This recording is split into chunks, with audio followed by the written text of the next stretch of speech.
I taught embryology and human development for over 30 years. And I can assure you that many of my students were pro-choice, i.e. pro-abortion, until they took my class. And they had a change of heart.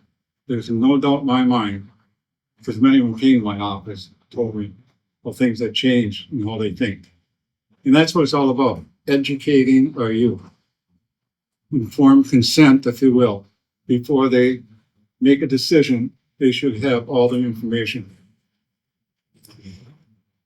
So, again, the goal of this program is to educate students on the science of life in the womb and foster a reverence for life, because they, at a very impressionable age, are starting to formulate their own worldly views, if you will. Legislation was introduced in Florida, but it was defeated. I can't wrap my head around it. Again, why? Regardless what your position is, why do you deny educational material from students? Once again, informed consent. If they make that terrible decision down the road, at least they had the information. There's too many abortions that occurred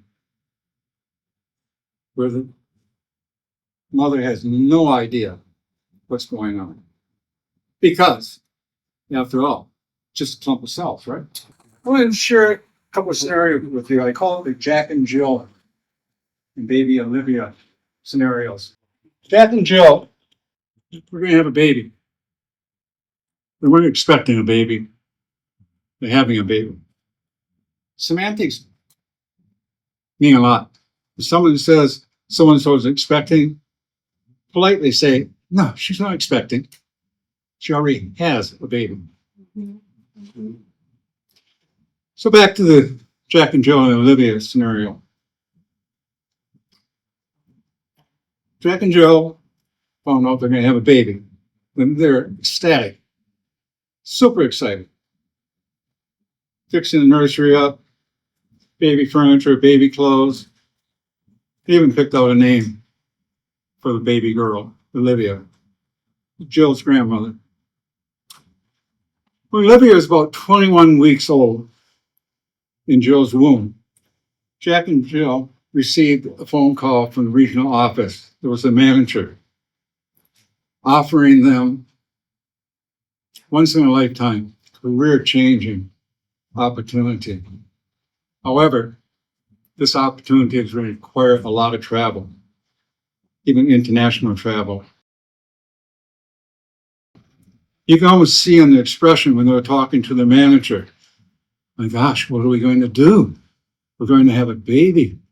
So they asked the manager, could we please have a few days to think this over and make a decision? But needless to say, some sleepless nights and a lot of deep discussions deep into the night.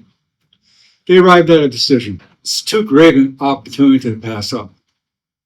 So they made a decision to terminate the pregnancy.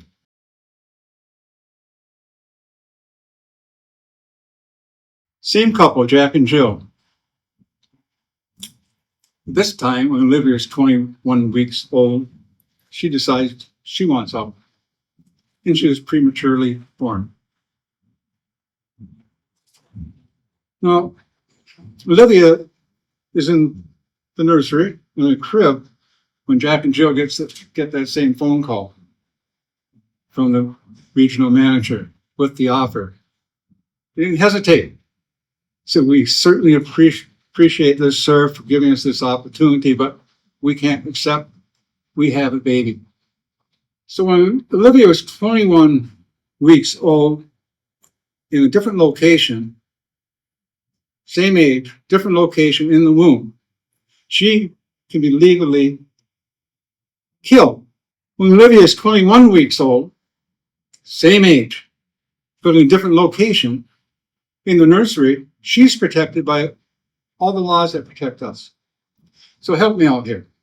Are we to believe that location or age dictates the right to life.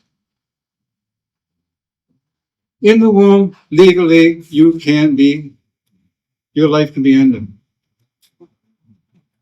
Another location, fortunately, born prematurely, the life saved. Worldwide, there is a war being waged against unborn children. It must stop. And that's why we're here, to get educated and do what we can. Let me conclude this with a simple statement. Adoption is always an option. Adoption is always an option. Yes, it can be a huge inconvenience to a young lady or a young girl trying to finish high school or go on to college or have a career and everything else. But it's 9 months of your life. 9 months of your life versus destroying a life.